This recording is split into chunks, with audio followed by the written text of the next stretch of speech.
अगर हम इतिहास के पन्नों को पलटे ना, तो 16वीं सदी में एक बहुत ही अजीब और विशाल सपना देखा गया था।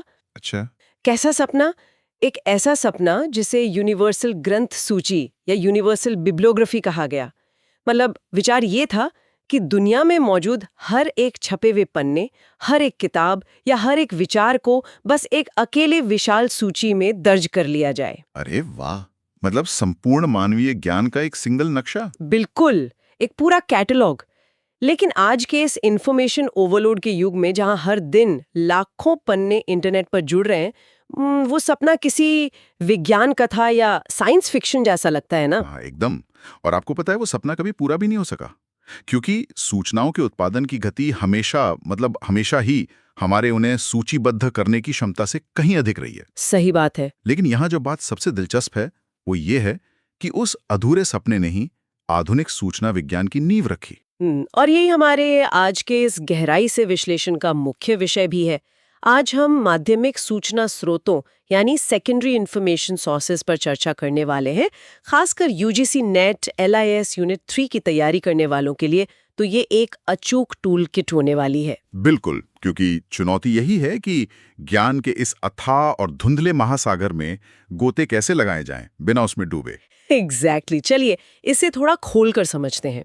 सूचनाओं के इस महासागर में नेविगेट करने के लिए ना हमें कुछ उपकरणों की आवश्यकता होती है। लेकिन डिक्शनरी, एनसाइक्लोपीडिया या इंडेक्सिंग जर्नल्स की तकनीकी बारीकियों में जाने से पहले एक बहुत ही बुनियादी सवाल उठता है। हाँ, कि किसी दस्तावेज को माध्यमिक या सेकेंडरी स्रोत का दर्जा आखिर मिलता कैसे है। हाँ, मतलब जो दस्तावेज सीधे तौर पर मूल जानकारी जिसे हम प्राथमिक स्रोत कहते हैं, उसका चयन, विश्लेषण या सारांश पेश करते हैं, उन्हें हम इस श्रेणी में रखते हैं। सही कहा। देखिए, यहाँ ये समझना आवश्यक है कि प्राथमिक स्रोत वो कच्चा माल है जहाँ जानकारी पहली बार जन्म लेती है। अगर हम विज्ञान या स्टेम फील्ड का ही उदाहरण लें, हाँ, वो जो आइमरैड मॉडल होता है। बिल्कुल, जब वैज्ञानिक कोई नया प्रयोग करते हैं तो वे अपने निष्कर्षों को बहुत ही सख्त ढांचे में प्रकाशित करते हैं। वही आइमरैड मॉडल यानी पर्पस, मेथड्स, रिजल्ट्स और कंक्लूजन्स, यह उस प्रयोग का प्रत्यक्ष प्रथम हस्त विवरण है। एकदम ओरिजिनल डेटा। हाँ, लेकिन जब विज्ञान का दायरा बढ़ता है तो कोई अन्य शोधकर्ता आता है और उन दर्जनों आइमरैड पेपर्स को पढ़ता है, उनका विश्लेषण करता है और एक रिव्यू आर्टिकल लिखता है। अच्छा, तो वो रिव्यू आर्टिकल कोई नया प्रयोग नहीं कर रहा है? नहीं, बिल्कुल नहीं। वो मौजूदा प्रयोगों को बस एक नया संदर्भ दे रहा है। और बस यही वो क्षण है जहां प्राथमिक स्रोत एक माध्यमिक स्रोत में तब्दील हो जाता है। क्या बात है। ये विज्ञान की बात हुई, लेकिन मैंने देखा है कि कानून के क्षेत्र में ये विभाजन और भी अधिक कठोर और व्यवहारिक है। हाँ, लॉ में तो ये बहुत साफ साफ बटा हुआ है। मतलब कानून में प्राथमिक स्रोत केवल जानकारी नहीं देते, वे शक्ति का प्रयोग करते हैं। जैसे किसी देश का संविधान हो गया या संसद द्वारा पारित कोई कानून, ये बाध्यकारी या बाइंडिंग होते हैं। अदालत को इन्हें मानना ही होता है। उनके पास कोई और विकल्प नहीं होता। सही। लेकिन इसके विपरीत किसी प्रसिद्ध वकील द्वारा उस कानून पर लिखी गई किताब या कोई कानूनी विश्वकोश ले लीजिए, वो केवल प्रोस्वेसिव या पर्सुएसिव होता है। एक न्यायाधीश उस किताब का संदर्भ तो ले सकता है, लेकिन वो उस किताब से बंधा हुआ नहीं है। ये कानूनी संदर्भ एक बहुत ही महत्वपूर्ण ढांचा प्रदान करता है। लेकिन यहाँ एक और दिलचस्प परत जुड़ जाती है। प्राथमिक और माध्यमिक के बीच की ये दीवार ना हमेशा इतनी ठोस नहीं होती। वास्तव में ये विभाजन पूरी तरह से सापेक्ष है। रिलेटिव है। हाँ, ये थोड़ा भ्रमित करने वाला लगता है।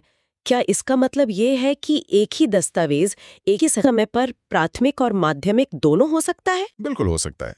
दस्तावेज की प्रकृति इस बात पर निर्भर नहीं करती कि वो क्या है, बल्कि इस बात पर निर्भर करती है कि शोधकर्ता उसका उपयोग किस प्रश्न का उत्तर खोजने के लिए कर रहा है।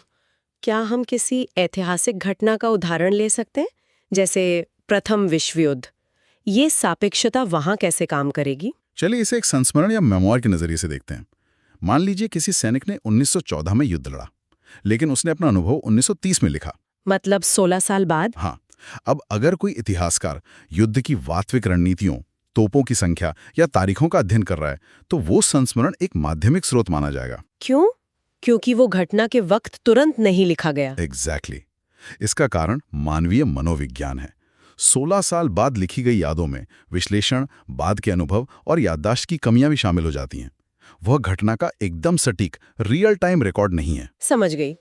उस स्थिति में संस्मरण घटनाओं का एक फिल्टर्ड वर्जन है, तो फिर वो प्राथमिक कैसे और कब बनता है? ये तब प्राथमिक बन जाता है जब शोधकर्ता अपनी ज्ञान मीमांसा या एपिस्टेमोलॉजी बदल देता है। अगर अध्ययन का विषय प्रथम विश्व युद्ध की घटनाएं ना होकर युद्ध के बाद के सैनिकों का मानसिक आघात या स्मृति का निर्माण हो जाए। ओ, मतलब फोकस बदल गया। हाँ, फोकस बदल गया, तो वही संस्मरण अचानक एक प्राथमिक स्रोत बन जाता है, क्योंकि अब शोधकर्ता का लक्ष्य यह जानना नहीं है कि 1914 में क्या हुआ था, बल्कि यह जानना है कि 1930 में उस सैनिक के दिमाग में क्या चल रहा था। अरे वाह, संस्मरण उस मानसिक स्थिति का तो प्रत्यक्ष प्रथमहस्त प्रमाण है ना। बिल्कुल। ये सच में एक बहुत ही गहरा विचार है। स्रोत नहीं बदलता, बल्कि हमारे सवाल के अनुसार उसका महत्व बदल जाता है। और आपको पता है, इस अवधारणा को जर्मन भाषा में बहुत ही खूबसूरती से परिभाषित किया गया है। अच्छा, कैसे? उनके पास ऐतिहासिक तथ्यों की व्याख्या करने वाले माध्यमिक स्रोतों के लिए एक शब्द है, सेकेंडरी लिटरेचर, यानी द्वितीयक साहित्य। Secondary literature. हाँ, लेकिन एक और स्थिति होती है जहां मूल प्राथमिक स्रोत इतिहास में कहीं खो गया हो या नष्ट हो गया हो और कोई अन्य दस्तावेज उस खोए हुए स्रोत को कोट करता है, उसका उद्धरण देता है। जैसे किसी प्राचीन ग्रंथ का कोई हिस्सा जो अब मौजूद नहीं है। सही। ऐसी स्थिति में उस दस्तावेज को सेकेंडर कोले कहा जाता है। ये वर्गीकरण स्पष्ट करता है कि स्रोत हमेशा एक निश्चित संदर्भ के भीतर काम करते हैं। तो जब ये दस्तावेज अपनी प्रकृति इस तरह बदल सकते हैं, तो एक शोधकर्ता के लिए इन्हें ट्रैक करना किसी दुस्वप्न से कम नहीं होगा, खासकर जब हम लाखों किताबों और जर्नल्स की बात कर रहे हों। हाँ, ये भूसे के ढेर में सुई ढूंढने जैसा है। बिल्कुल। और यहीं से हमारी चर्चा का रुख जानकारी को ट्रैक करने वाले उपकरणों की ओर मुड़ता है, विशेष रूप से ग्रंथ सूची, अनुक्रमणिका और सारीकरण की ओर। बिब्लियोग्राफीज, इंडेक्सिंग और एब्स्ट्रैक्टिंग। शुरुआत में हमने 16वीं सदी की यूनिवर्सल ग्रंथ सूची के असफल सपने की बात की थी ना। हाँ, वो सपना इसलिए टूटा क्योंकि प्रिंटिंग प्रेस के आविष्कार के बाद छपाई की गति ने हर अनुमान को पीछे छोड़ दिया।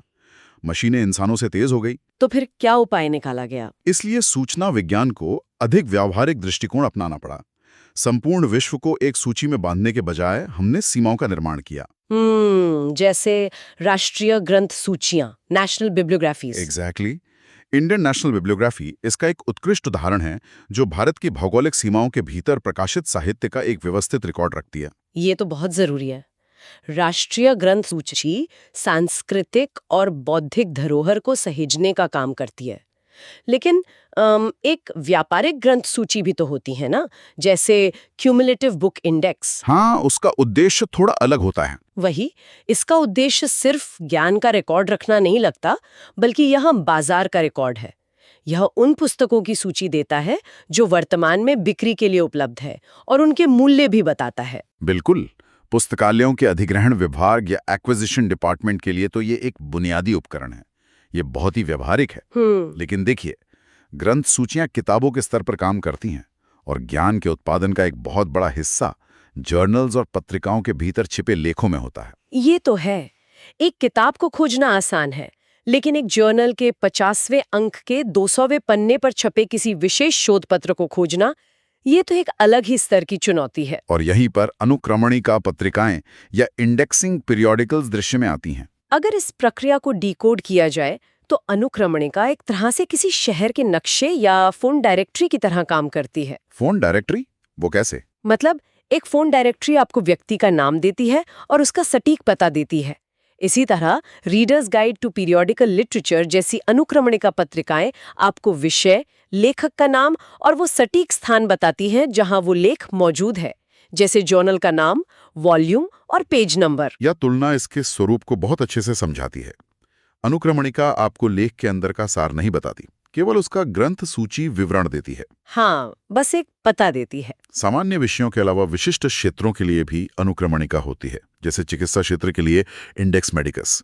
लेकिन सूचना विज्ञान के इतिहास में 1963 में एक बहुत बड़ा मील का पत्थर आया। 1963 में क्या हुआ था? तब साइंस साइटेशन इंडेक्स की शुरुआत हुई थी। ओह, साइंस साइटेशन इंडेक्स, ये नाम बार बार सामने आता है। ये केवल एक सूची नहीं है ना, बल्कि एक पूरी तरह से नया तंत्र है। ये इस आधार पर काम नहीं करता कि किसी लेख का शीर्षक क्या है, बल्कि इस बात पर निर्भर करता है कि उस लेख को भविष्य में किन अन्य लेखकों ने उद्धृत किया है, साइट किया है। बिल्कुल। साइंस साइटेशन इंडेक्स ने शोध को खोजने का नजरिया ही बदल दिया। परंपरागत इंडेक्सिंग अतीत की ओर देखती है कि किसी ने किसी विषय पर क्या लिखा है, लेकिन साइटेशन इंडेक्सिंग आगे की ओर देखती है। फॉरवर्ड लुकिंग है। हाँ, ये ट्रैक करती है कि एक विचार कैसे विकसित हुआ और आगे चलकर किन अन्य अनुसंधानों को उसने प्रभावित किया। ये एक तरह से विचारों की वंशावली या जीनियोलॉजी का नक्शा तैयार करती है। ये सच में एक क्रांतिकारी तंत्र है, लेकिन अगर एक शोधकर्ता फोन डायरेक्टरी वाले स्तर से आगे जाना चाहे तो? मतलब? मान लीजिए सिर्फ नाम और पता काफी नहीं है। वो ये जानना चाहता है कि उस पते पर पहुंचने से पहले क्या वो लेख उसके शोध के लिए प्रासंगिक है भी या नहीं। वो पूरा पेपर पढ़ने में अपना समय बर्बाद नहीं करना चाहता। समझ गया।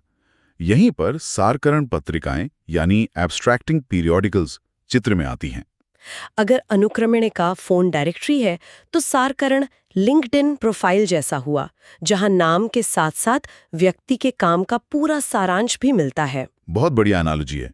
सारकरण अनुक्रमिका की प्रक्रिया में सारांश की परत जोड़ देता है।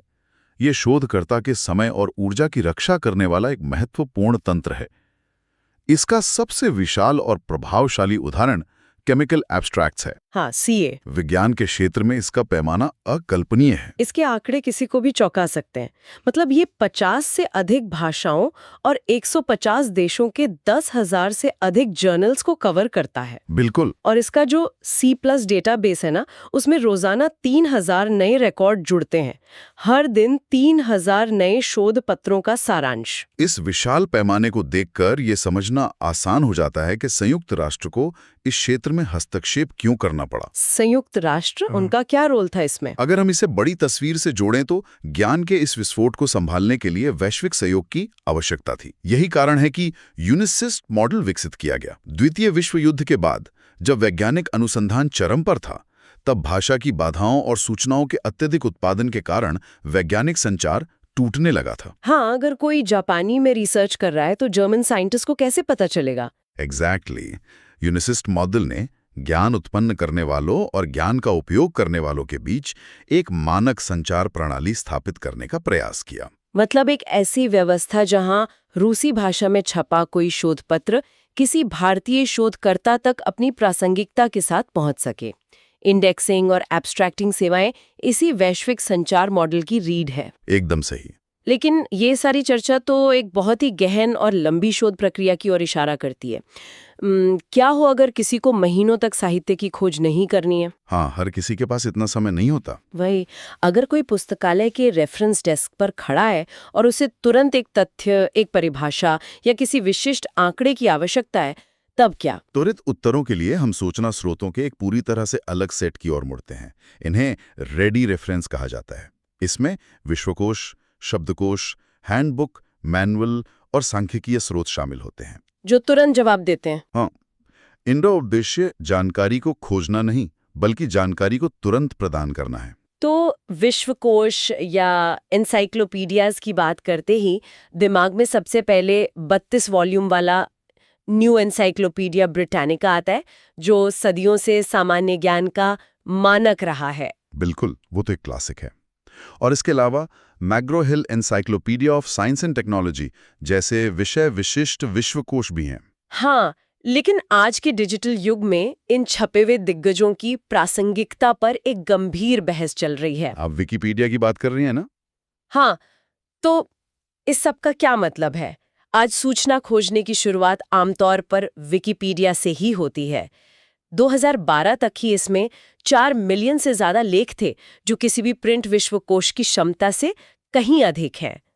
लेकिन सवाल ज्ञान मीमांसा और विश्वास का है। सही बात है। जो चीज मुफ्त है, जिसे दुनिया का कोई भी व्यक्ति संपादित कर सकता है, क्या वो विशेषज्ञों द्वारा लिखे गए और दशकों की साख रखने वाले छपे हुए विश्वकोशों की प्रामाणिकता या ऑथेंटिकेशन की जगह ले सकती है? ये सूचना साक्षरता के केंद्र में चलने वाली सबसे बड़ी बहस है। देखिए, विकिपीडिया का मॉडल प्राधिकार या अथॉरिटी पे नहीं, बल्कि क्राउड सोर्सिंग और निरंतर सुधार पर आधारित है। अकादमिक दृष्टिकोण से जहां तथ्यों की 100% सटीकता और जवाबदेही आवश्यक है, वहां विशेषज्ञ समीक्षित विश्वकोश अभी भी स्वर्ण मानक हैं, गोल्ड स्टैंडर्ड। तो फिर विकिपीडिया की भूमिका क्या है? क्या वो केवल एक रफ ड्राफ्ट है? विकिपीडिया को एक गंतव्य या डेस्टिनेशन के बजाय एक लॉन्च पैड के रूप में देखना अधिक सटीक होगा। ये एक प्रारंभिक आधार प्रदान करता है, विशेष रूप से उन उभरते हुए विषयों या हालिया घटनाओं के लिए जिन पर अभी तक कोई छपा हुआ विश्वकोश प्रकाशित ही नहीं हुआ है। हाँ, कोई नया ट्रेंड आया और 2 घंटे में उसका विकिपीडिया पेज बन जाता है। एग्जैक्टली। और सबसे महत्वपूर्ण बात यह है कि एक अच्छा विकिपीडिया लेख आपको सीधे उन प्राथमिक और प्रामाणिक माध्यमिक स्रोतों के लिंक देता है जहां से वो जानकारी ली गई है। नीचे जो रेफरेंस सेक्शन होता है, हाँ, वही। तो वो आपको सही दिशा में धकेल देता है। ये एक बहुत ही संतुलित नजरिया है। संदर्भ स्रोतों में शब्दकोशों या डिक्शनरीज का भी एक विशाल परिदृश्य है। केवल एक भाषा वाले शब्दकोश ही नहीं, बल्कि द्विभाषी या बाइलिंगुअल शब्दकोश भी होते हैं। बिल्कुल द्विभाषी शब्दकोशों को अक्सर अनुवादकों का शब्दकोश भी कहा जाता है। जी। ज्ञान के वैश्विक हस्तांतरण में ये एक पुल का काम करते हैं। और इसके अलावा LIS प्रोफेशनल्स के लिए हेरोड्स लाइब्रेरियंस ग्लॉसरी जैसे विषय विशिष्ट शब्दकोश भी हैं, जो तकनीकी शब्दावली को मानकीकृत करते हैं। हाँ, तो जैसे शब्दकोश भाषा को मानकीकृत करते हैं, वैसे ही अन्य संदर्भ स्रोत प्रक्रियाओं को मानकीकृत करते हैं। और यहीं पर हैंडबुक और मैनुअल के बीच का अंतर समझना बहुत दिलचस्प हो जाता है। अक्सर इन दोनों शब्दों का उपयोग पर्यायवाची के रूप में किया जाता है ना? किया तो जाता है, लेकिन पुस्तकालय विज्ञान और व्यवहारिक उपयोग में इनके बीच एक स्पष्ट रेखा है। अगर मैं किसी कारखाने या इंजीनियरिंग वर्कशॉप की कल्पना करूं, तो ये अंतर कैसे दिखाई देगा?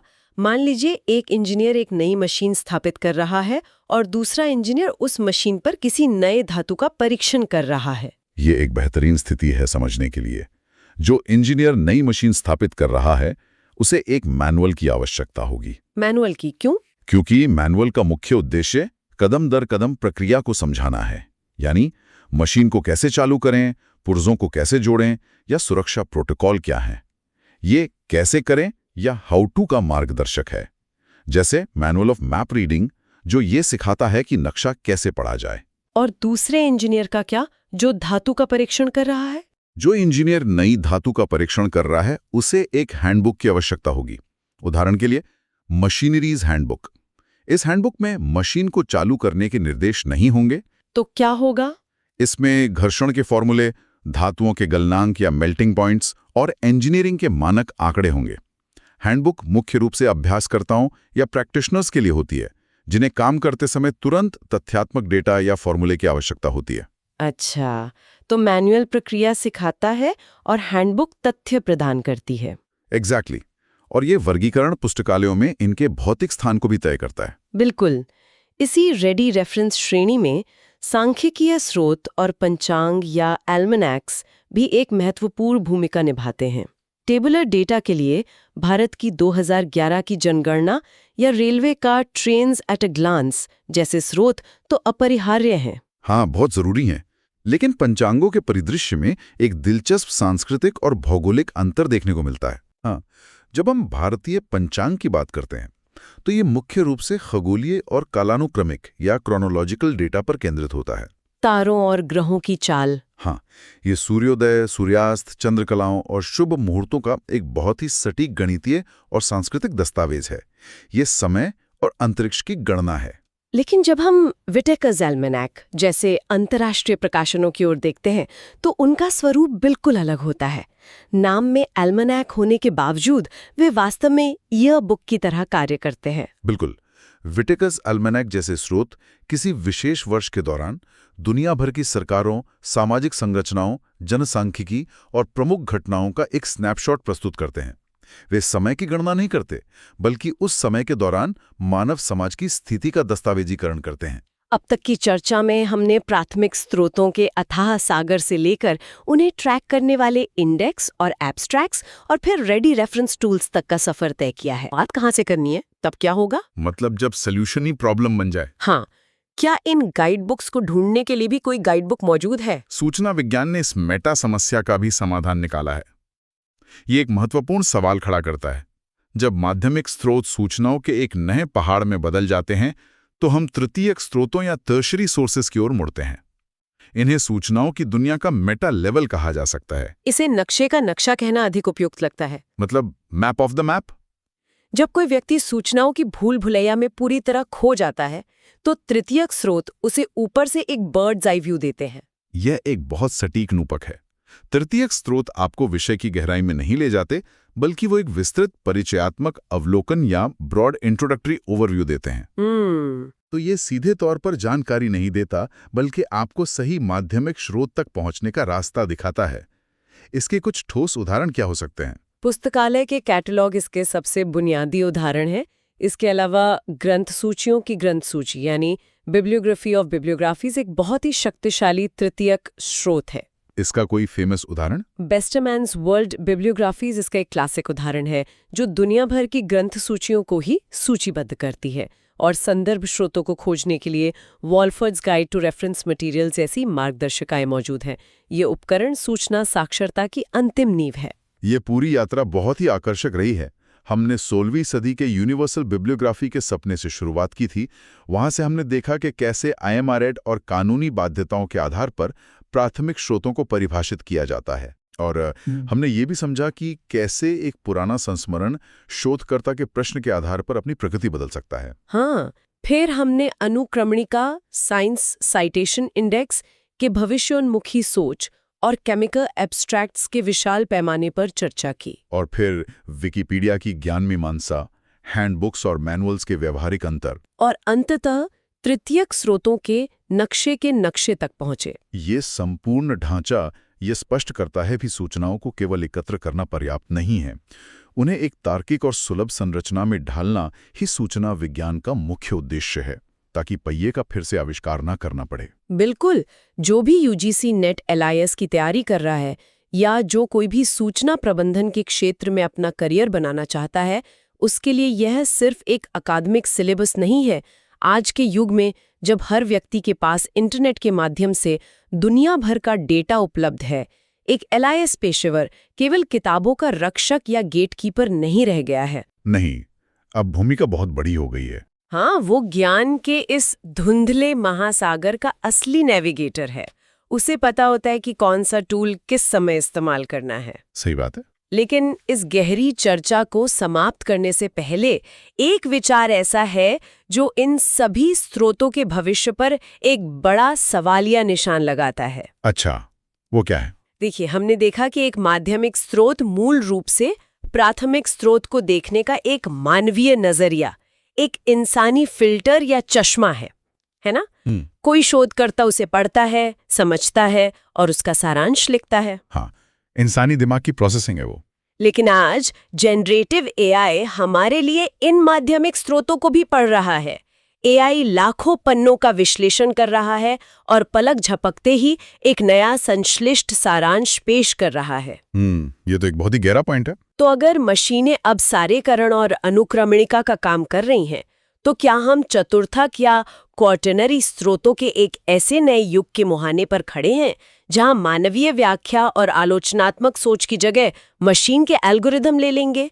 सोचने वाली बात है। जब सूचना के महासागर में नेविगेशन का काम AI को सौंप दिया जाएगा, तो क्या हम ज्ञान के असली अर्थ को खो देंगे या हम एक नए यूनिवर्सल कैटलॉग के सपने को सचमुच साकार होते देखेंगे? इस पर जरूर सोचिएगा। सच में ये भविष्य का बहुत बड़ा सवाल है। इसी विचार के साथ हम आज के इस गहराई से विश्लेषण को यहीं विराम देते हैं। ज्ञान के इस महासागर में गोते लगाते रहिए और हमेशा ये सवाल पूछते रहिए कि आप जो पढ़ रहे हैं वो स्रोत असल में कहाँ से आया है। अलविदा। अलविदा।